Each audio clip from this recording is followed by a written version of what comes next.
Hello बच्चों, welcome to E team live.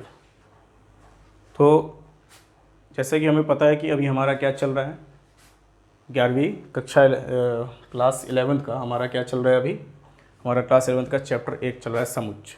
समुच्चय में अभी तक हम क्या क्या पढ़ चुके हैं? समुच्चय में हम अभी तक पढ़ चुके हैं कि समुच्चय कहते किसे, मतलब उसकी परिभाषा, समुच्चय को हम लिखते कैसे। जैसे मैंने बताया था ना कि समुच्चय को हम capital A, capital B, capital C इन सब से दर्शाते हैं। उसके अंदर जो अवयव है, जो उसके एलिमेंट्स हैं, उनको हम क्या लिखते हैं? स्मॉल ए, स्मॉल बी या एक्स वाई जेड से दर्शाते हैं, है ना। उसके बाद तीसरा हमने पढ़ा था कि समुच्चय को कितने तरीके से लिख सकते हैं। तो उसमें मैंने बताया था दो तरीका। एक तो क्या बताया था? रोस्टर विधि। दूसरा क्या बताया था? समुच्चय निर्माण विधि। इन तीनों को पढ़ने के बाद हमने इस पर कुछ क्वेश्चंस भी किया था, ठीक है। आज हम आगे जो पढ़ने वाले हैं, आज हम पढ़ने वाले हैं क्या कि समुच्चय के कितने प्रकार होते हैं, कितने प्रकार के समुच्चय होते हैं। जैसे मान लो अगर मैंने एक समुच्चय लिख दिया, ए लिख दिया, ए इक्वल टू 1 2 3 4, इस तरीके से 3 डॉट दे दिया, है ना। तो तुम्हें पता है, मैंने बताया था कि भाई जब ये 3 डॉट दिया जाता है, इसका मतलब इसमें और भी अवयव हैं, लेकिन सारे अवयव को हम नहीं लिख सकते। क्यों? क्योंकि अनगिनत है। ये क्या है? अनगिनत है। तो इस वाले समुच्चय को हम क्या बोलते हैं? इसको हम बोलते हैं अपरिमित समुच्चय। इसको हम बोलते हैं अपरिमित, क्या बोलते हैं? अपरिमित समुच्चय। अपरिमित समुच्चय, जिसको हम बोलते हैं इनफाइनाइट सेट। क्या बोलते हैं? इनफाइनाइट सेट, ठीक है। अब उसके बाद अगर मान लो बी कोई सेट है, उसमें हमने इस तरीके से बना दिया या बी को इस तरीके से लिख दिया, इसको हम बोलते हैं फाई। क्या बोलते हैं? FI, फाई, ठीक है। तो ऐसे जो समुच्चय है, इस समुच्चय को हम क्या बोलते हैं? इसको हम बोलते हैं रिक्त समुच्चय। क्या बोलते हैं? रिक्त समुच्चय। क्या बोलते हैं? रिक्त समुच्चय बोलते हैं। रिक्त समुच्चय मतलब इसको एम्प्टी सेट्स, एम्प्टी सेट हो गया। उसके बाद अगर मैंने लिख दिया कि 18 के भाजक, 18 के भाजक का जो समुच्चय बनाओगे तुम, तो 18 के भाजक का समुच्चय क्या बनेगा कि उसको सी नेम दे दो। तो उसको तुम क्या लिखोगे? 1 है, 2 है, 3 है, 6 है, 9 है और 18 है।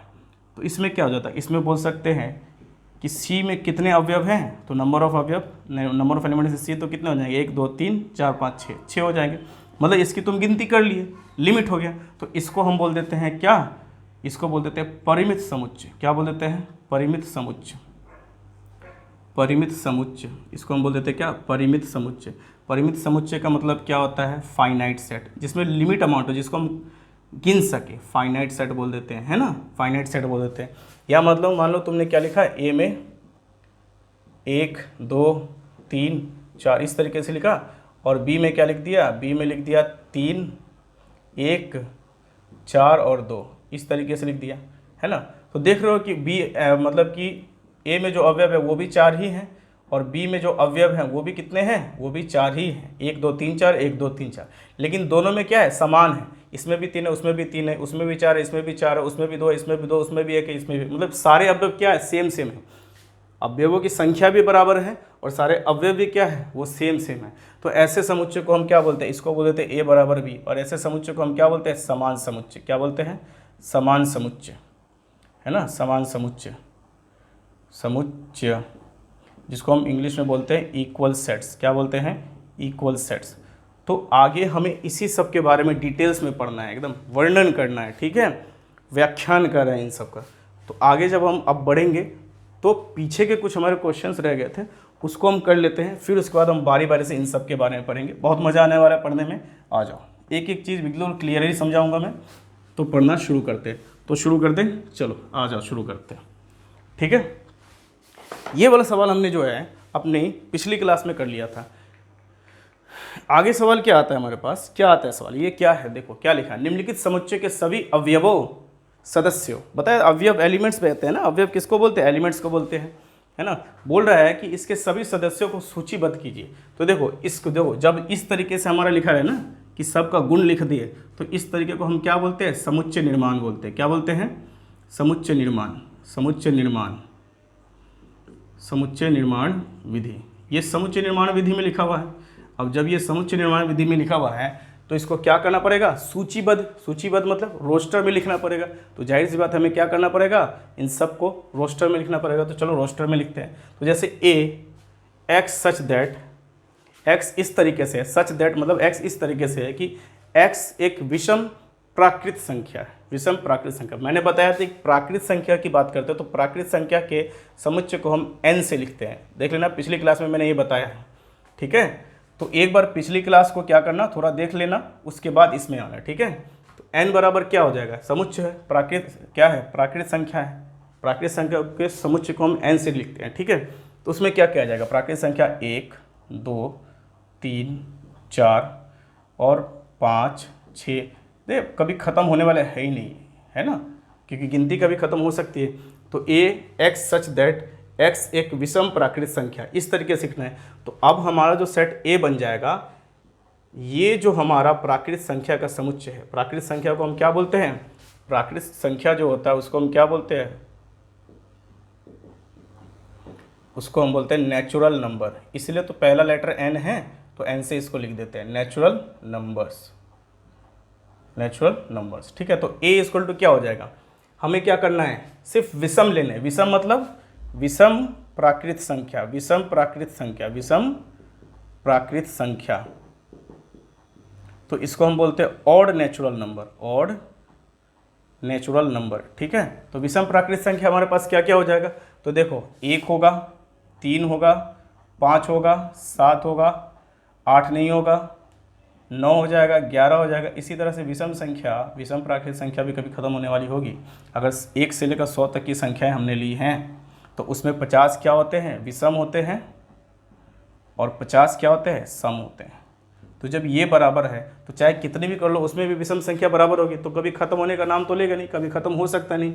इसका मतलब ये हमारा क्या है, यही हमारा क्या हो गया, विषम प्राकृत संख्याओं का समुच्चय हो गया। मतलब ए सेट हमारा कैसा बनेगा, ए समुच्चय हमारा ऐसा ही बनेगा। बताया था ना, समुच्चय को क्या बोलते हैं, सेट्स बोलते हैं। क्या बोलते हैं, सेट्स बोलते हैं।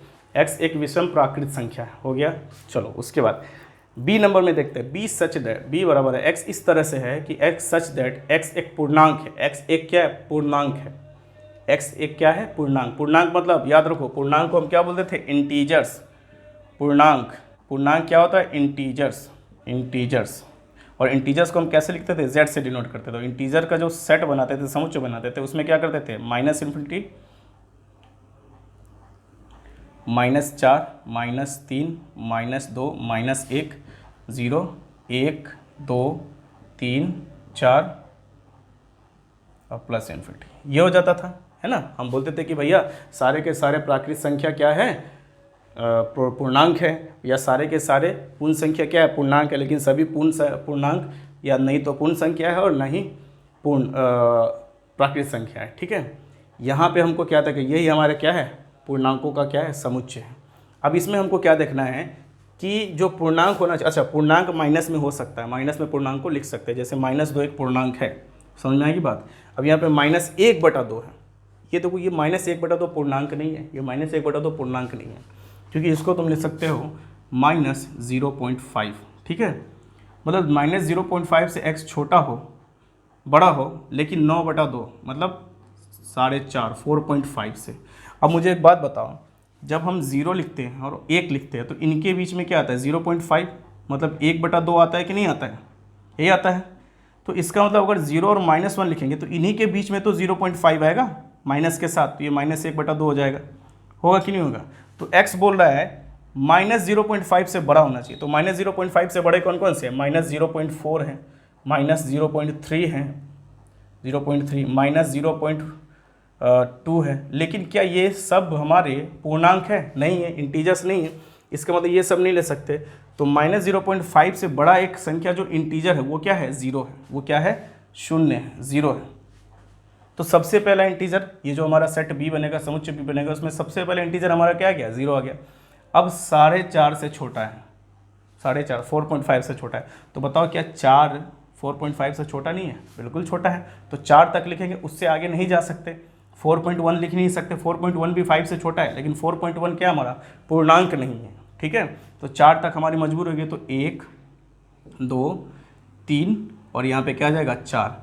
तो जो बी नंबर हम सेट बनाएंगे, सेकेंड नंबर, फर्स्ट नंबर का तो ये हो गया, दूसरे नंबर का जो हम सेट बनाएंगे बी, वो हमको क्या क्या लिखना पड़ेगा, 0 1 2 3 4, इस तरीके से लिखना पड़ेगा, 0 1 2 3 4। समझ में आ गई बेटा, बातें बहुत अच्छे से अभी तक समझ में आ रही है, ठीक है। चलो तीसरा नंबर हमें क्या दे रखा है, तीसरा नंबर हमें क्या दे रखा है, इसे मैं मिटा देता हूँ, ठीक है। तीसरा नंबर हमारे पास क्या दे रखा है, देखो थर्ड नंबर हमारे पास दे रखा है कि c बराबर x, इस तरीके से x सच डेट x एक पूर्णांक है लेकिन x स्क्वायर क्या है, वो 4 से छोटा या उसके बराबर। तो मुझे बताओ 4 से छोटा या उसके बराबर, जब हम पूर्णांक लिखते हैं ना तो पूर्णांक में हम 0, -1, -2, -3 इन सब को भी शामिल करते हैं। उसके बाद 1 और 2 माइनस वाले संख्या को भी शामिल करते हैं ना, माइनस वाले पूर्णांक है। देखो ये रहा पूर्णांक का जो है तुम्हारा, ये पूर्णांक का समुच्चय बना हुआ है ना, तो इसमें माइनस वाले नंबर भी, हाँ डेसिमल में कभी नहीं होगा, दशमलव में कभी नहीं होगा।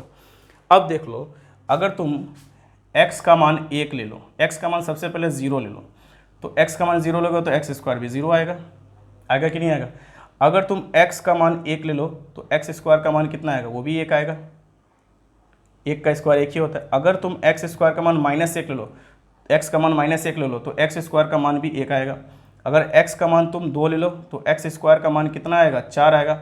और x का मान अगर तुम -2 ले लो तो भी x स्क्वायर का मान कितना आएगा, तभी भी तो 4 ही आएगा। तो इसका मतलब हमें क्या पता चला, चाहे हम माइनस ले या प्लस वाले नंबर ले, उन सब का मान कितना आने वाला है, सारे नंबर का नहीं, मतलब 2 तक के, +2 का मान भी, +2 का जो है वर्ग भी 4 ही आएगा, और -2 का वर्ग भी क्या आएगा, 4 ही आएगा।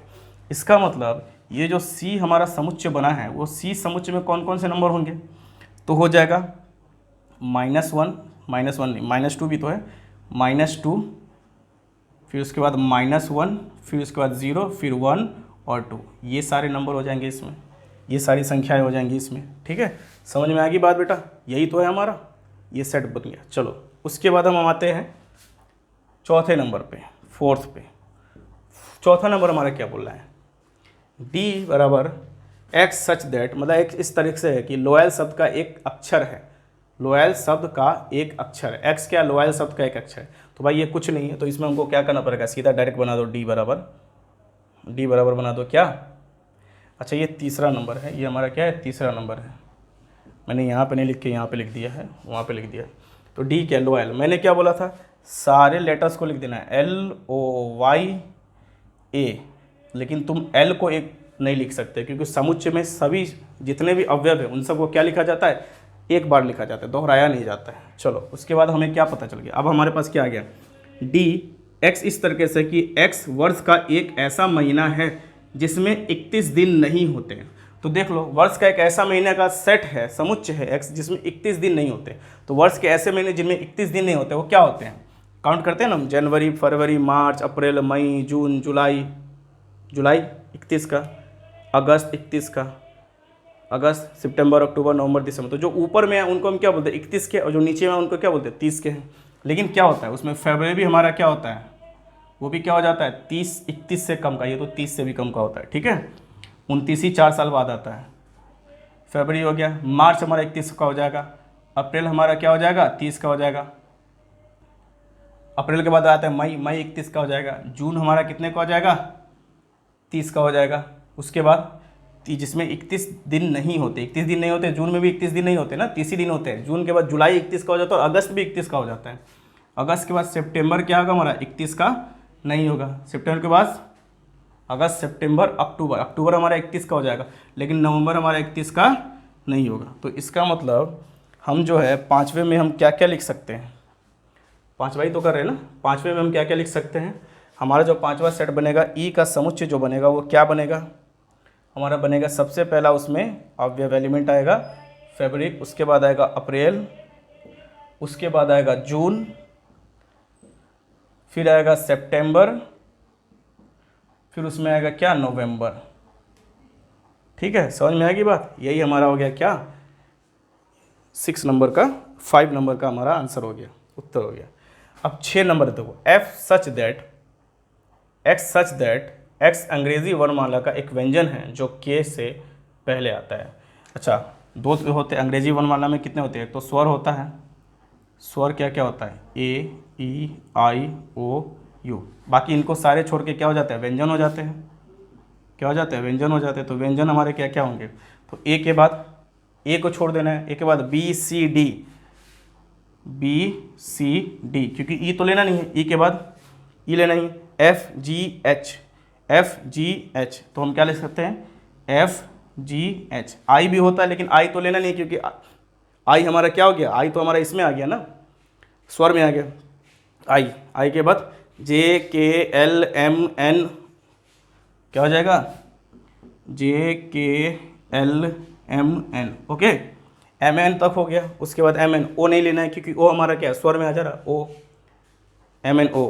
P Q R S T, P Q R S T, U नहीं ले सकते, यू हम नहीं ले सकते, क्यों, क्योंकि यू हमारा स्वर में आ जाता है। यू के बाद हो जाता है, यू के बाद आ जाएगा V W X Y Z, ये सारे हमारे क्या है, व्यंजन है। अब इन व्यंजन का तुम्हें क्या बनाना है, इन व्यंजनों का तुम्हें क्या बनाना है, इन व्यंजन का तुम्हें क्या बनाना है, समुच्चय बनाना है। तो 6 नंबर जो हो जाएगा समुच्चय हमारा, एफ जो हो जाएगा, वो एफ हमारा कितना हो जाएगा बताओ। तो देखो, लेकिन इसने एक और शर्त लगा दी है कि के से पहले जो आता है, के से पहले, तो के ये रहा, के ये रहा हमारा, के से पहले यही वाले आते हैं, तो इन्हीं सबको इसमें लिख देना है। तो कितना हो जाएगा, B C D F G H,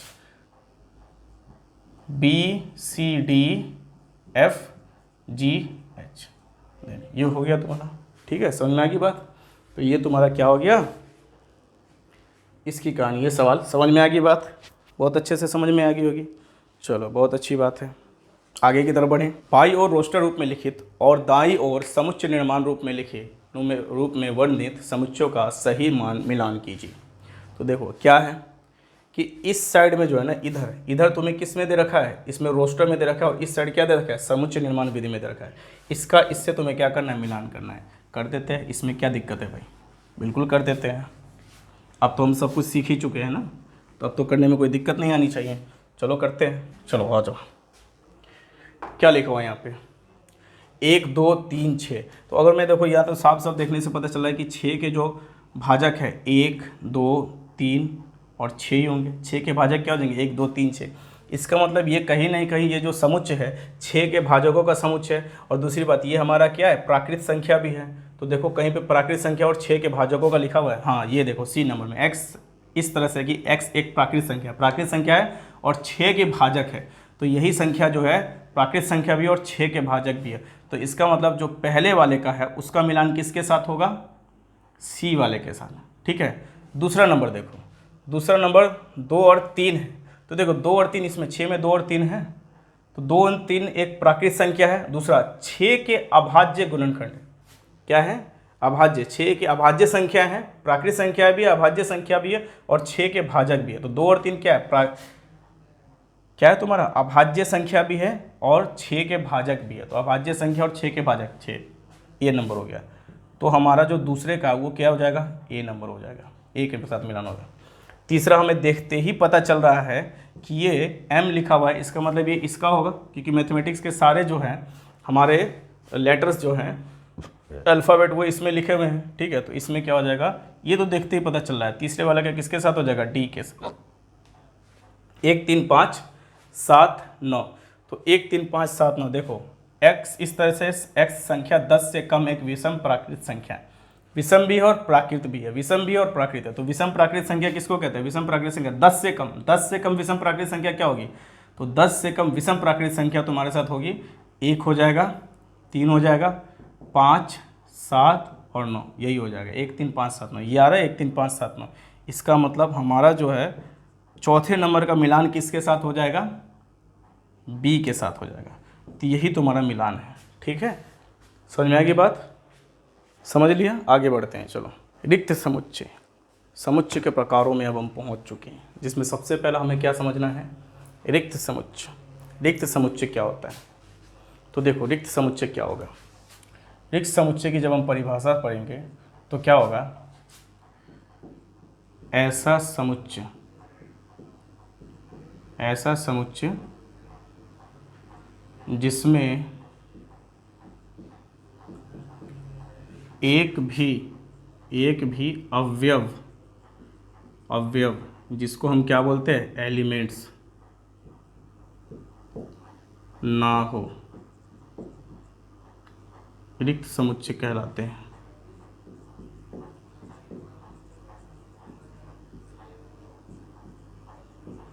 empty sets कहलाते हैं।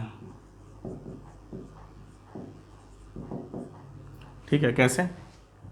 ऐसे समुच्चय जिसमें एक भी एलिमेंट नहीं हो उसको हम क्या बोलते हैं? रिक्त समुच्चय बोलते हैं। रिक्त समुच्चय को हम कैसे दिखाते हैं? इसे फाई या कभी कभी इस तरीके से कर्ली ब्रैकेट लिख के दर्शाते हैं। जैसे मान लो हम लिखते हैं ना 1 2 3 4, ये सारे अवयव लिखते हैं, इसको ब्रैकेट में डाल देते हैं। और जो इसमें से सारे अवयव को निकाल लेंगे तो ये जो है कर्ली ब्रैकेट थोड़ा करीब में आ जाएगा, मतलब इसमें कुछ है ही नहीं, तो ये हमारा क्या बन जाता है? रिक्त समुच्चय बन जाता है। क्या बन जाता है? रिक्त समुच्चय। तो इसको कभी कभी हम फाई भी बोल देते हैं। फाई, इसका डिनोटर मतलब दर्शाते कैसे हैं? फाई से। इसको हम बोलते हैं फाई, FI, फाई। क्या बोलते हैं? फाई बोलते हैं। जैसे अगर हम उदाहरण में अगर हम ले लें, जैसे मान लो हमने ए कोई सेट ले लिया, ए कोई समुच्चय ले लिया, उसको लिख दिया x लिखा, x सच दैट x एक प्राकृत संख्या है। क्या है? प्राकृत संख्या है। लेकिन उसके लिए क्या और एक शर्त लगा दी कि x 1 से बड़ा होगा और 2 से छोटा होगा। तो मुझे बताओ ऐसा कौन सा प्राकृत संख्या है जो 1 और 2 के बीच में आता है? 1 और 2 के बीच में बहुत सारी वास्तविक संख्या होगी, अनगिनत वास्तविक संख्या होंगी, लेकिन 1 और 2 के बीच में कोई प्राकृत संख्या होगी नहीं। क्यों? क्योंकि 1 के बाद क्या आ गया? 1.1.2। और हम प्राकृत संख्या के बारे में जानते हैं कि प्राकृत संख्या कभी भी दशमलव में नहीं होता और कभी भी माइनस में नहीं होता है। तो ए जो बनेगा, ए में तो कोई एलिमेंट होगा ही नहीं, हमारे पास कोई अवयव होगा ही नहीं, तो ये इसको ऐसे ही दिखा देंगे। या कभी कभी क्या हमेशा इसको 5 से दिखाते हैं या ऐसे दिखा देते हैं। ठीक है, तो ए का जो हो जाएगा, ए में कोई एलिमेंट होगा ही नहीं, कोई अवयव होगा ही नहीं। दूसरे उदाहरण में अगर हम देखते हैं तो अगर बी कोई समुच्चय ले लेते हैं और हम लिख देते हैं एक्स इस तरीके से है कि x² - 2 = 0 है और x एक परिमेय संख्या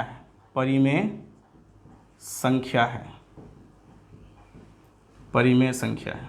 तो मुझे बताओ कि क्या √2 को हम परिमेय संख्या बोल सकते हैं? है ना? नहीं बोल सकते। 2 का वर्गमूल कभी भी परिमेय संख्या होगा? नहीं होगा। 3 का वर्गमूल कभी भी परिमेय संख्या होगा? नहीं होगा। -√3 का वर्गमूल कभी होगा? या -√2 का वर्गमूल कभी होगा परिमेय संख्या? नहीं होगा। क्यों?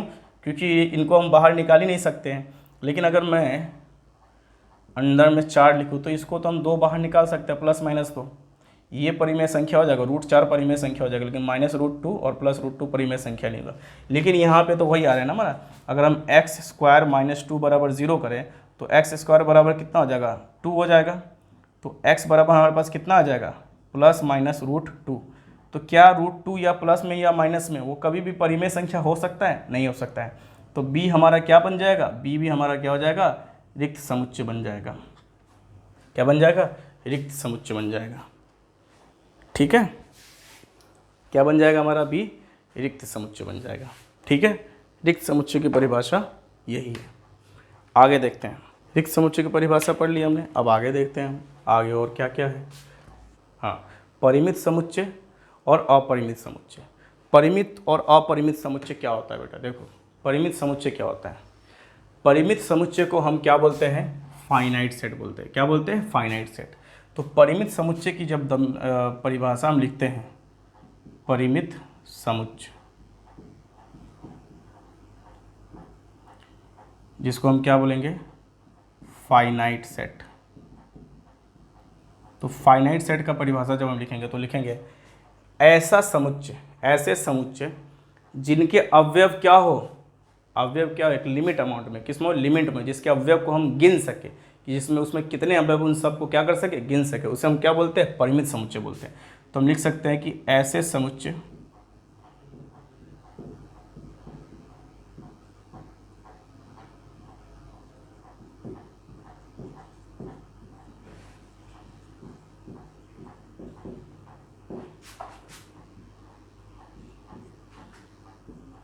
अवयवों की संख्या सीमित हो। क्या हो? सीमित हो, जिनके अवयव की संख्या सीमित हो, मतलब जिनके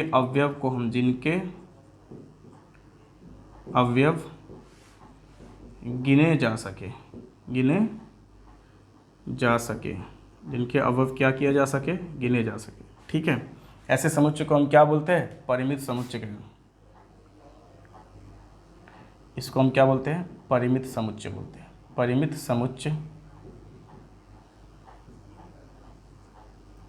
कहलाते हैं। चलो, परिमित समुच्चय कहलाते हैं। हो गया, बहुत बढ़िया बात है। ऐसे समुच्चय क्या कहलाएंगे, परिमित समुच्चय कहलाएंगे। ठीक है, हो गया। अब इसके एग्जाम्पल में जैसे लिख देते हैं, जैसे a बराबर अगर मैंने लिख दिया, a बराबर मैंने लिख दिया कि x है उसमें एलिमेंट, इस तरीके से है कि x एक क्या है, विषम प्राकृत संख्या। क्या है, विषम प्राकृत संख्या। विषम प्राकृत संख्या है जो 20 से कम है, 20 से कम है। ठीक है, x हमारा क्या, विषम प्राकृत संख्या जो 20 से कम है। तो जब हम a को लिखने में आएंगे तो कैसे लिखेंगे, जितने भी विषम प्राकृत संख्या, मतलब 1 2 नहीं आएगा क्योंकि 2 सम है, 2 3 5 7 9 11 7 9 5 7 9 11 13 15 17 19, ये सारे इसमें क्या आएंगे, अवयव आएंगे, क्योंकि 20 से कम होने चाहिए ना। तो ये सारे अवयव 20 से कम है, 19 तक आएगा, रुक जाएगा, क्योंकि 19 के बाद तो 20 हो जाएगा, 20 के बराबर हो जाएगा। इसने 20 के बराबर नहीं बोला, 20 से कम बोला है, और 20 से ज़्यादा भी नहीं होना चाहिए। तो इसका मतलब 1 2 3, इसको हम गिन सकते हैं कि नहीं, 1 2 3 4 5 6 7 8 9 10, 10 हो गया ये, 1 2 3 4 5 6 7 8 9 10। तो हम लिख सकते हैं इसको NA बराबर क्या हो जाएगा, 10 हो जाएगा। NA बराबर कितना हो जाएगा, मतलब इसमें अवयवों की संख्या कितनी है, 10 है। उसी तरह अगर हम दूसरा उदाहरण लें, इसको B दे दें, तो B को हम लिख दें कि x सच दैट x एक प्राकृत संख्या। x क्या है, x एक प्राकृत संख्या है। क्या है, प्राकृत संख्या है, प्राकृत संख्या है जो 18 का भाजक है। 18 का क्या है, भाजक है। तो इसको हम कैसे लिख सकते हैं, देखो B को हम कैसे लिख सकते हैं, तो B में 18 के भाजक ही आने चाहिए। प्राकृत संख्या तो होंगे लेकिन 18 के भाजक, तो 1 तो आएगा ही आएगा, फिर 2 आएगा, फिर 3 आएगा, फिर उसके बाद 4 नहीं आएगा, 5 नहीं आएगा, 6 आएगा, 9 आएगा और 18 आएगा। तो इसमें NB बराबर हमारे पास कितना हो जाएगा, वो हमारे पास 3 3 6 हो जाएंगे। गिन सकते हैं, गिन लिया हमने, 6 हो गया, बात खत्म। समझ में आएगी बात। नहीं गिन सके, अपरिमित हो जाएगा। क्या हो जाएगा, अपरिमित हो जाएगा। अच्छा, एक चीज़ हमेशा याद रखना, जब हमने रिक्त समुच्चय पढ़ाया था ना, रिक्त समुच्चय, तो उसमें मैंने ये बताया था कि जो है रिक्त समुच्चय को हम क्या बोलते हैं, फाई से दिखाते हैं। तो ये याद रखना, फाई का एक चीज़ याद रखना, जैसे 1 कभी भी किसी का हम जो भाजक लिखेंगे, गुणनखंड लिखेंगे, तो उसमें जैसे 1 हर बार आता है। जैसे अगर हम 12 का लें, 12 के गुणनखंड में, 12 के फैक्टर्स में 1 आएगा, 2 आएगा, 3 आएगा, 4 आएगा, 6 आएगा, 12 आएगा। उसी तरह 24 का लिखे तो 1 आएगा, 2 आएगा, 3 आएगा, 4 आएगा, 6 आएगा, 8 आएगा, 12 आएगा और 24 आएगा। उसी तरह अगर हम क्या करें, इसका लिखें, 5 का लिखें तो 5 के में 1 आएगा और 5 आएगा। 18 का लिखें तो 18 में 1 आएगा। तो सब में देख लो, सब में 1 तो ज़रूर आ रहा है। उसी तरह ये भी क्या करता है, 5 भी एक इसी तरीके का है। जब हम किसी का उप समुच्चय बनाते हैं, सबसेट बनाते हैं, तो हर सबसेट में 5 जरूर आता है। याद रखना, 5 जरूर आता है, क्योंकि ये सबका क्या है, सबसेट है। ठीक है, और ये एक क्या है, ये एक परिमित है। क्या है, परिमित समुच्चय। 5 हमारा क्या है, परिमित समुच्चय है। परिमित मतलब फाइनाइट है। बोलोगे सर इसमें कुछ है ही नहीं, तो ये फाइनाइट कैसे होगा इसको, अरे कुछ नहीं है, तो ये भी तो बोल सकते हैं कुछ नहीं है। अब किसी में बहुत सारे हैं तो उसको बोल पाओगे कि इसमें क्या क्या है, क्या क्या नहीं है। तो इसको कम से कम बोल तो पा रहे कि इसमें कुछ नहीं है, मतलब एक लिमिट है, सीमित है, कि इसमें कुछ है ही नहीं। इसलिए ये क्या हो जाएगा, हमारा परिमित समुच्चय हो जाएगा। क्या हो जाएगा, परिमित समुच्चय हो जाएगा। अपरिमित समुच्चय क्या हो जाएगा, इसका उल्टा हो जाएगा। अपरिमित समुच्चय जिसमें क्या हो, एलिमेंट्स की संख्या क्या हो, मतलब अवयवों की संख्या क्या हो, अनगिनत हो, इनफाइनाइट हो, मतलब अनंत हो, पता ही नहीं, गिन ही नहीं सके हम गिन ही नहीं सकते। चलो देखते हैं यहाँ पे। तो अपरिमित समुच्चय क्या हो जाएगा, दूसरा वाला हो जाएगा अपरिमित समुच्चय।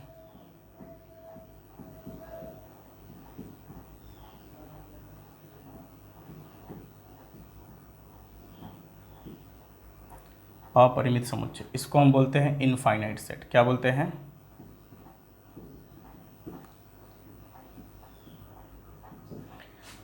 ऐसे समुच्चय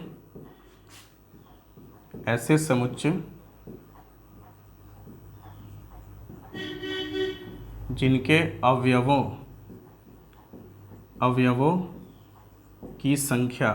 की संख्या अनगिनत हो। अनगिनत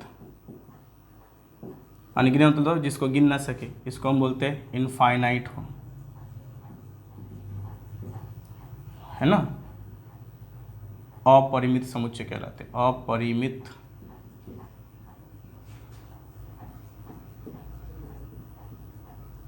समुच्चय कहलाते हैं। ये कैसे समुच्चय कहलाते हैं? अपरिमित समुच्चय कहलाते हैं। ठीक है बेटा, ये ऐसे समुच्चय होंगे जो अपरिमित होंगे। कैसे? जैसे मान लो अगर हमने ए लिख दिया, ए को लिख दिया कि x सच दैट x क्या है? x प्राकृत संख्या है। यहाँ पे कुछ लिखा नहीं कि 1 से बड़ा या 2 से छोटा, ये सब कुछ लिखा नहीं, सीधा लिख दिया x एक प्राकृत संख्या है, कोई बाउंडेशन नहीं है। तो हम a को क्या लिख सकते हैं? a को 1 2 3 4 5 6 अपना ख़त्म होने का नाम लेगा कभी, तो ये हमारा क्या हो जाएगा? अपरिमित समुच्चय हो जाएगा। क्या हो जाएगा ये? अपरिमित समुच्चय। ठीक है, समझ में आएगी बात? अगर हमने लिख दिया कि b लिख दिया और b को लिख दिया कि x सच दैट x पूर्ण संख्या है। क्या है? पूर्ण संख्या है। तो इसमें भी क्या आ जाएगा हमारे पास? वही आएगा। b बराबर कितना हो जाएगा? 0 1 2 3 4 5 6, इसी तरह से करते रहोगे, कभी ख़त्म होने का नाम लेगा ये। तो ये भी हमारा क्या हो जाएगा? अपरिमित समुच्चय हो जाएगा। क्या हो जाएगा हमारे पास? ये भी अपरिमित समुच्चय हो जाएगा। एनी दिक्कत? नो दिक्कत? देन मूव टू आगे। चलो, ये समझ में आ गई। परिमित और अपरिमित के बीच का डिफरेंस, अंतर समझ लिया हमने। परिमित और अपरिमित के बीच का अंतर समझ लिया। अब आगे हम देखते हैं आगे अब हमें क्या पढ़ना है। ठीक है बेटा, अब आगे कुछ सवाल करते हैं इस पे, जो इसी पे बेस्ड है, देखते हैं आगे। ठीक है, इसमें क्या दे रखा है कि अपरिमित समुच्चय क्या है? अपरिमित समुच्चय का वर्णन रोस्टर रूप में नहीं किया जा सकता। देखो, अपरिमित समुच्चय का वर्णन रोस्टर रूप में तुम नहीं कर सकते। क्यों? क्योंकि अपरिमित समुच्चय में क्या है? संख्याएं अनगिनत होती हैं और कोई संख्या एक दूसरे से कोई गुण दिखाता ही नहीं। जैसे अगर तुम वास्तविक संख्या, रियल नंबर जिसको बोलते हैं, वास्तविक संख्या को बनाओगे तो एक वास्तविक संख्या 1.1 भी वास्तविक संख्या, 1.2 भी वास्तविक संख्या है। तो अगर 1 और 2 के बीच में तुम्हें क्या करना पड़ेगा? सारे वास्तविक, जब वास्तविक संख्या को बना रहे तो 1 से 2 के बीच में सारे वास्तविक संख्या लिखोगे। तो ये किसी पैटर्न को फॉलो कर ही नहीं रहा है। इसका मतलब अपरिमित समुच्चय में जो हम हैं, हम किसको नहीं लिख सकते हैं? वास्तविक संख्याओं को लिख ही नहीं सकते रोस्टर विधि में। और क्या हो गया? सम्मिश्र संख्या है जिसको हम कॉम्प्लेक्स नंबर बोलते हैं, उनको भी नहीं लिख सकते। ठीक है, समझ में आएगी बात? चलो आगे बढ़ते हैं। अब इतना याद रखना कि हमारा जो है सम्मिश्र संख्या, परिमित, हमारा जो है अपरिमित समुच्चय में वास्तविक संख्या को रोस्टर फॉर्म में नहीं लिख सकते। अब देखो यहाँ पे क्या है, बतलाइए कि निम्नलिखित समुच्चय में कौन परिमित है और कौन अपरिमित है। कौन परिमित है और कौन अपरिमित है, ये तुमको बताना है। तो देखो, x such that x belongs to n, x natural number है और बताया था नहीं एप्सिलॉन, इसको एप्सिलॉन बोलते हैं, एप्सिलॉन। और इसका मतलब क्या होता है? Belongs to. क्या होता है इसका मतलब? Belongs to. इसको हम बोलते हैं से है, मतलब अगर a में कोई है तो हम बोलेंगे कि ये एलिमेंट, ये अवयव a से है। ठीक है, यही हो गया। तो x such that x belongs to n, x minus 1 x minus 2 बराबर 0 है। तो देखो, इसने तो बोल दिया नेचुरल नंबर है, प्राकृत संख्या है, लेकिन इसमें एक बाउंडेशन भी लगा दिया कि x माइनस 1 x माइनस 2 बराबर 0। तो मतलब कि x माइनस 1 और x माइनस 2 बराबर अगर तुम 0 करते हो तो x यहाँ से क्या आ जाता है? 1 आ जाता है और 2 आ जाता है। इसका मतलब इस सेट को अगर तुम a नाम दे दो, इस समुच्चय को a नाम दे दो, तो इस समुच्चय में तुम्हारे पास क्या आ जाएगा? 2 एलिमेंट आ जाएंगे, 2 अवयव आ जाएंगे, 1 2। इसका मतलब ये तुम्हारा क्या हो जाएगा? परिमित हो जाएगा। क्या हो जाएगा? परिमित हो जाएगा। परिमित मतलब फाइनाइट हो जाएगा, क्योंकि इसके 2 ही एलिमेंट है, काउंट कर सकते हो तुम, गिन कर सकते हो। सेकंड में देखो, दूसरे में x such that x is equal to natural number है और एक्स स्क्वायर बराबर 4 है। तो एक्स स्क्वायर बराबर अगर 4 है, एक्स स्क्वायर बराबर क्या है, पहला वाला ये हो गया, दूसरा वाला हम देख रहे हैं एक्स स्क्वायर बराबर 4 है। तो बताओ बेटा x बराबर +-2 आएगा कि नहीं आएगा, और x क्या है, नेचुरल नंबर है, x क्या है, नेचुरल नंबर है, मतलब प्राकृतिक संख्या है। तो प्राकृतिक संख्या में हम क्या लेते हैं, इसको मैंने मान लो b दे दिया, तो हम इसमें 2 मान आ गया ना, -2 और 2, तो माइनस वाला तो कभी प्राकृतिक संख्या में होता ही नहीं है, तो इसका मतलब b में हम क्या लिखेंगे, सिर्फ 2 लिखेंगे। यही प्राकृतिक संख्या, इसमें एक सेट है, इसको बोला जाता है यूनिट सेट भी बोला जाता है, यूनिट समुच्चय भी बोला जाएगा, एक समुच्चय भी बोला जाएगा, ठीक है। तो इसका मतलब एक इसमें आ रहा है। दूसरा क्या हो गया, तीसरा हमारे पास क्या आ जाएगा, x बिलोंग्स टू n और x 2x - 1 होना चाहिए। बोल रहा है x नेचुरल नंबर होना चाहिए, प्राकृतिक संख्या होना चाहिए, लेकिन 2x - 1 बराबर 0, x बराबर कितना हो जाएगा, 1/2। मुझे बताओ क्या 1/2 प्राकृतिक संख्या है, नहीं है, बिल्कुल नहीं प्राकृतिक संख्या। तो इसका मतलब इसको अगर हम c नेम दे दें तो इसमें कुछ भी आएगा, नहीं आएगा, कोई एलिमेंट आएगा नहीं, कोई अवयव आएगा ही नहीं, क्योंकि 2x - 1 बराबर 0 है। तो इसको हम क्या बोल देंगे, ये भी परिमित है, ये भी क्या है, परिमित है। अच्छा एक बात बताओ, इसको अभी मैंने बताया था, इसको हम क्या बोलते हैं, रिक्त समुच्चय भी बोलते हैं। क्या बोलते हैं, रिक्त समुच्चय बोलते हैं। तो रिक्त समुच्चय यहाँ से साबित हो गया कि ये क्या है, परिमित होता है, ठीक है। उसके बाद चौथे नंबर पे हम जब आ रहे हैं, चौथे नंबर पे क्या है, एक्स क्या है, नेचुरल नंबर, और एक्स एक अभाज्य संख्या है। एक्स क्या है, नेचुरल नंबर है, प्राकृतिक संख्या, और एक्स अभाज्य संख्या है। तो यार लिख सकते हैं ना, अभाज्य संख्या को क्या बोलते हैं, प्राइम नंबर को पी ले लेते हैं, और x क्या नेचुरल नंबर भी है, प्राकृतिक संख्या भी है। तो प्राकृतिक संख्या कहाँ से स्टार्ट होता है, 1 से, लेकिन हमें अभाज्य संख्या लेने तो हमें 2 से शुरू करना पड़ेगा, 2 3 5 7 11 13 17 19। क्या प्राकृतिक संख्या कभी खत्म होगी, नहीं खत्म होने का नाम होगी। तो ये क्या हो जाएगा, इनफाइनाइट हो जाएगा, खत्म होगा नहीं। तो ये क्या हो जाएगा हमारा, अपरिमित, ये हो जाएगा अपरिमित, ये समुच्चय क्या हो जाएगा, अपरिमित समुच्चय हो जाएगा। तो यही हो गया परिमित, और परिमित पे कुछ सवाल हो गए, ठीक है। तो समझ में आएगी बात, चलो बहुत बढ़िया। अब आगे बढ़ते हैं हम। समान समुच्चय क्या होता है, समान समुच्चय क्या होता है, मैंने शुरू में बताया था समान समुच्चय के बारे में, थोड़ा क्या है ट्रेलर दे दिया था, अब पूरी फिल्म दिखाता हूँ मैं। देखो समान समुच्चय क्या होता है, जैसे ए हमने एक कोई समुच्चय ले लिया, और ए समुच्चय में 1 2 3 4 ये अवयव रख दिए। फिर बी हमने कोई समुच्चय ले लिया दूसरा, और इसमें क्या किया, 4 1 3 और 2 ये लिख दिया।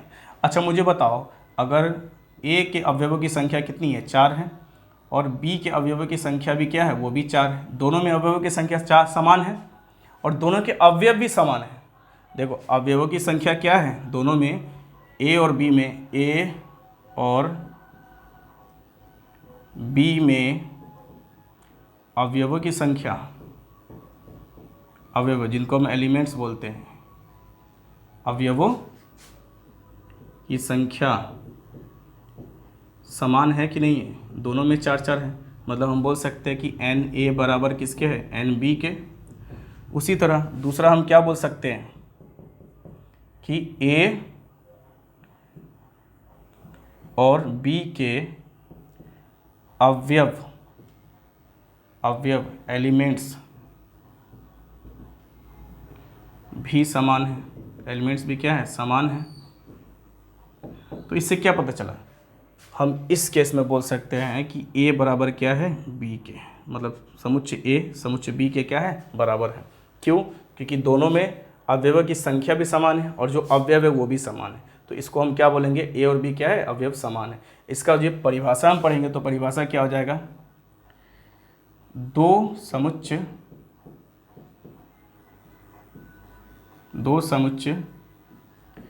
ए और बी तभी समान समुच्चय कहलाएंगे, समान समुच्चय मतलब इक्वल सेट्स, समान समुच्चय कहलाएंगे जब दोनों में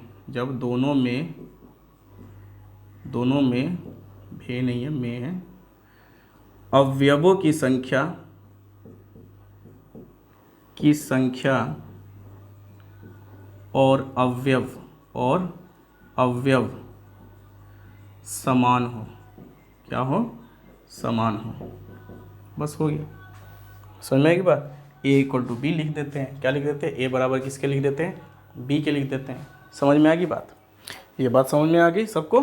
ठीक है, चलो अब आगे देखते हैं कि आगे अब हमारा क्या है। देखो क्या बोल रहा है कि अब दिखाई दे रहा होगा ना अच्छे से? हाँ चलो, इसमें क्या बोल रहा है कि अगर हम a बराबर लेते हैं, अगर हम a बराबर लेते हैं 1 2 3 और b बराबर ले लेते हैं 2 2 1 3 3, तो यहाँ पे Na बराबर हमारे पास कितना हो जाएगा? वो कितना हो जाएगा? 3 हो जाएगा। और Nb बराबर कितना हो जाएगा हमारे पास? वो हो जाएगा हमारे पास 2 2 4 1 5, 5 हो जाएगा। लेकिन क्या है ये, इसमें जो है सारे इसमें है कि नहीं है? तो संख्या जो है ये ज़्यादा होगी। मेरी बात को इसने काट दिया, शुरू में मैंने एक बात बताया उसको काट दिया, लेकिन मैं अभी अपनी बात को साबित कर दूंगा कि b 2 2 1 3 3 है, ये 5 है और उसमें 5 है। मैंने क्या बोला था कि जब भी समान सेट होंगे, समान समुच्चय होंगे, तो उसमें क्या होगा? अवयवों की संख्या भी समान होगी। क्योंकि एक अवयव अगर बढ़ गया ना, अगर एक अवयव बढ़ जाएगा तो समान होगा ही नहीं। होगा क्या समान? बिल्कुल होगा ही नहीं समान। तो अगर इसमें 5 अवयव है तो मेरी बात तो कट गई कि भाई सर आपने बोला था कि जो है अवयवों की संख्या भी समान होनी चाहिए। तो नहीं, ये क्या है, इसको तुम इस तरीके से लिख सकते हो ना, b इक्वल टू 2 1 3। यही वजह है कि हम कभी भी जब समुच्चय लिखते हैं तो उसमें कोई भी एक एलिमेंट अवयव को रिपीट नहीं करते, एक ही बार लिखते हैं। ठीक है, सिंगल टाइम लिखते हैं, यही है। तो इसका मतलब इसमें भले ही 5 एलिमेंट है, लेकिन फिर भी a और b आपस में क्या होंगे? बराबर होंगे, क्योंकि a b में क्या एलिमेंट रिपीट करे। b को तुम इस तरीके से भी लिख सकते हो। ठीक है, समझ में आएगी बात? देखो अब 3 इसमें भी 3 इसमें भी हो गया ये। आगे देखो, समान समुच्चय के युग्म छांटिए। समान समुच्चय के युग्म छांटिए। यदि कोई ऐसा युग्म है और कारण भी बतलाइए। इसमें देखो, इसमें समान समुच्चय के जो युग्म हैं उसको अलग कर देना है और अगर उसका कारण भी बताना है। ठीक है, कारण कैसे बताना? देखो a के पास 0 है, a के पास क्या है? 0 है। तो a को तो सीधा क्या हो गया? a के पास जो है 0 है, इसको कुछ बोल ही नहीं सकते, इसके पास सिंगल एलिमेंट है, सिंगल अवयव है। b हमारा क्या हो गया? b क्या है? x सच दे x 15 से बड़ा है और x 5 से छोटा है। x 15 से बड़ा है और x 5 से छोटा है।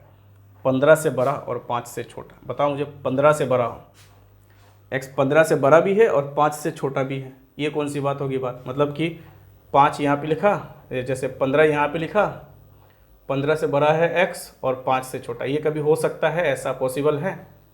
पॉसिबल है यहाँ पे? नहीं। तो इसका मतलब b में जो एलिमेंट आएगा वो कुछ भी नहीं आएगा, वो क्या हो जाएगा? 5 हो जाएगा। क्या हो जाएगा? 5 हो जाएगा। उसके बाद देखो c में हम देखते हैं, c हमारे पास कितना हो जाएगा? सी हो जाएगा x such that x minus 5। तो यहाँ पे क्या आ जाएगा? 5 आ जाएगा। कितना आ जाएगा? 5 आ जाएगा। x का मान कितना आ जाएगा? 5 आ जाएगा। तो इसका मतलब इसमें सिर्फ एक ही एलिमेंट होगा, 5 होगा। d बराबर देखते हैं, तो d बराबर हमारे पास कितना आ रहा है? x स्क्वायर बराबर 25 आ रहा है। x स्क्वायर बराबर कितना आ रहा है? 25 आ रहा है। तो x बराबर कितना आ जाएगा? प्लस माइनस 5 आ जाएगा। तो इसमें -5 और 5 रहेगा। ठीक है बेटा, हो गया। उसके बाद e में हम देखते हैं, ई में हमारे पास क्या है? x सच दैट x समीकरण है x square minus 2x minus 15 बराबर 0 का एक धन पूर्णांक मूल है। x धन है, पूर्णांक है, मूल है। ठीक है, धन पूर्णांक मूल है। तो अगर हम इसको सॉल्व करते हैं, इसको हल करते हैं, तो x स्क्वायर बराबर माइनस 2x माइनस 15 बराबर 0 है। तो x 15, अच्छा 15 को इससे करोगे तो 15x स्क्वायर हो जाएगा। अब बीच में तुमको करना है कैसे? बीच वाले को तोड़ना है कि मल्टीप्लाई करने पे हो जाए। तो तुम क्या कर सकते हो? -5x और प्लस 3x, तो -2x हो जाएगा और -15x स्क्वायर हो जाएगा और -15 बराबर 0। तो थोड़ा ये कर लो, x हो गया, यहाँ पे से x बाहर निकालो, कॉमन ले लो, x इंटू एक्स स्क्वायर है, x माइनस 5 हो जाएगा, प्लस यहाँ से 3 बाहर निकालो तो x माइनस 5 हो जाएगा बराबर 0। तो आ गया x माइनस 5 और x प्लस 3 बराबर 0। तो यहाँ पे x बराबर कितना आ गया? -3 और 5, -3 और 5 हो गया। x बराबर कितना आ गया? -3 और 5 आ गया। अब उसमें क्या बोल रहा है कि एक धन पूर्णांक है। ये क्या है हमारा? ये पूर्णांक नहीं है, ये पूर्णांक है, सॉरी -3 भी पूर्णांक है, लेकिन ये क्या है, ऋण पूर्णांक है। और 5 क्या है, धन पूर्णांक है। इसका मतलब ई वाला सेट जो है उसमें कितना एलिमेंट आएगा, एक ही एलिमेंट आएगा, 5 आएगा, क्योंकि धन पूर्णांक दे रखा है ना, तो धन पॉजिटिव यही वाला तो है। तो इसका मतलब हमको पता चला ए बी के बराबर नहीं है, ए और बी समान नहीं है, उसी तरह बी और सी भी समान नहीं है, बी और सी भी समान नहीं है, बी में 5 है, इसमें बी और सी भी समान नहीं है। उसके बाद सी और डी भी समान नहीं होंगे, क्योंकि डी में 2 है, सी में 1 है, 5 तो है, 5 दोनों में है, लेकिन ये नहीं है। अच्छा, डी सी डी का सबसेट हो जाएगा, ये मैं आगे पढ़ाऊंगा सबसेट, जिसको हम उप समुच्चय बोलते हैं, ठीक है। उसके बाद डी ई के समान नहीं है, डी ई के समान नहीं है ना, लेकिन हमको एक चीज़ पता चल गया, सी ई के समान है। सी में देखो 5 है, उसमें भी 5 है, तो हम लिख सकते हैं कि A C D E, C D E, A B के बराबर नहीं है, बी सी के बराबर नहीं है, सी बराबर है किसके, ई के, और ये बराबर नहीं है किसके, डी के। तो इधर लगा दो, इधर लगा दो, सी और ई के बीच में बराबर लगा दो, और डी के बीच में बराबर नहीं लगाओ। मतलब अगर सी बी के बराबर नहीं होगा तो ई भी बी के बराबर नहीं होगा, सी डी के बराबर नहीं है तो ई भी डी के बराबर नहीं होगा, अगर बी ए के बराबर नहीं है तो सी भी ए के बराबर नहीं होगा। यहाँ से सब कुछ पता चल गया ना, तो ये हो जाएगा, ठीक है बेटा, ये इसका सवाल हल हो जाएगा, ठीक है, समझ में आ गई बात। निम्नलिखित समुच्चय युग्मों में से कौन से समान है, अपने उत्तर का औचित्य बताइए। देखो क्या बोल रहा है कि इन दोनों युग्म में से 1 और 2 इसमें से कौन सा समान है, इसको लिखना है। जैसे x शब्द एलॉय के अक्षरों का समुच्चय है तथा b शब्द लोयल के अक्षरों का समुच्चय। तो देखो x एक पहले वाले के अगर हम x बनाते हैं तो x समुच्चय क्या, एलॉय का क्या है, अक्षरों का समुच्चय। तो एलॉय में जो जो अक्षर आ रहे हैं वो लिख दो, a है, अल्फ़ाबेट जो आ रहा है l है, l को एक ही बार लिखेंगे, 2 बार लिखेंगे, एक ही बार लिखेंगे, o है और y है, हो गया। और इसी के लिए अगर b बनाना हो हमें तो b हम क्या बनाएंगे बताओ, b क्या है, लोयाल का है, तो लोयाल के लिए l लाना पड़ेगा, o लाना पड़ेगा, y लाना पड़ेगा और a लाना पड़ेगा, हो गया, हो गया।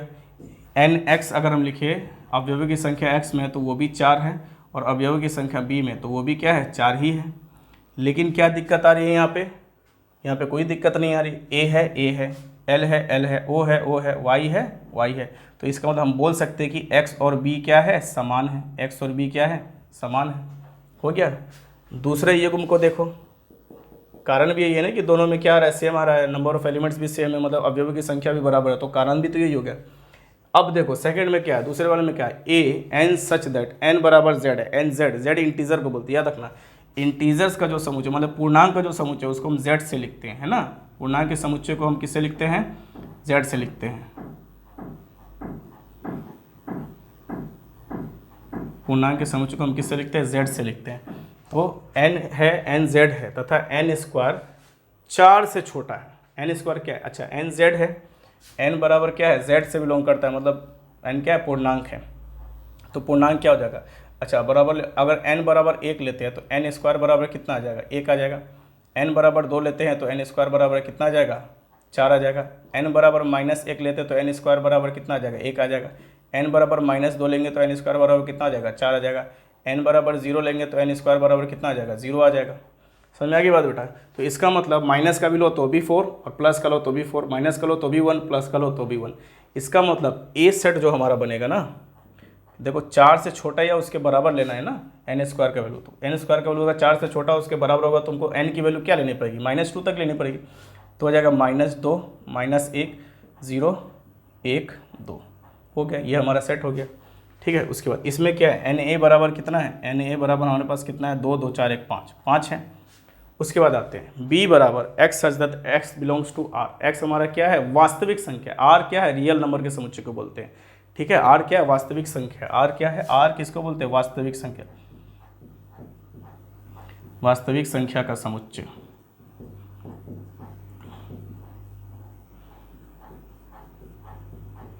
वास्तविक संख्या का समुच्चय r को हम इंग्लिश में क्या बोलते हैं, रियल नंबर्स बोलते हैं, ठीक है। रियल नंबर्स, रियल नंबर्स का सेट ऑफ रियल नंबर्स, मतलब set of real numbers, set को समुच्चय बोलते हैं।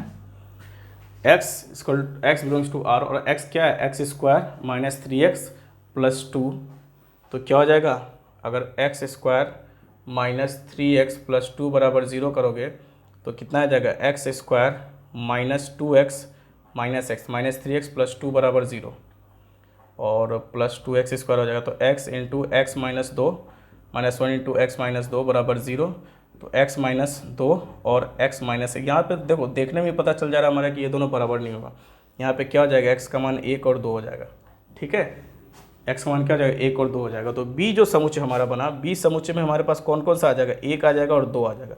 तो क्या यहाँ पे NB बराबर कितना हो गया, NB बराबर हमारे पास कितना हो गया, NB बराबर हमारे पास हो गया 5 हो गया। NB बराबर कितना हो गया, 5 हो गया। अब बोलोगे सर इसमें भी तो आपने रिपीट कर दिया -2, तो देखो -2 2 के बराबर नहीं है, इसलिए ये अलग है। इसमें क्या है, 5 नहीं है भाई साहब, इसमें 2 ही है, इसमें 2 ही अवयव है, Z नहीं है, 2 लिखा हुआ है, 2 ही अवयव है। तो इसका मतलब हम लिख सकते हैं A और B बराबर नहीं है।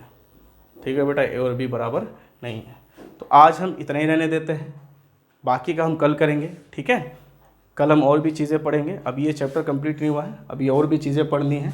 ठीक है, तो आज के लिए इतना ही है। जितना आज पढ़ाया है उसे जाके एक बार देखना और अच्छे से समझने की कोशिश करना।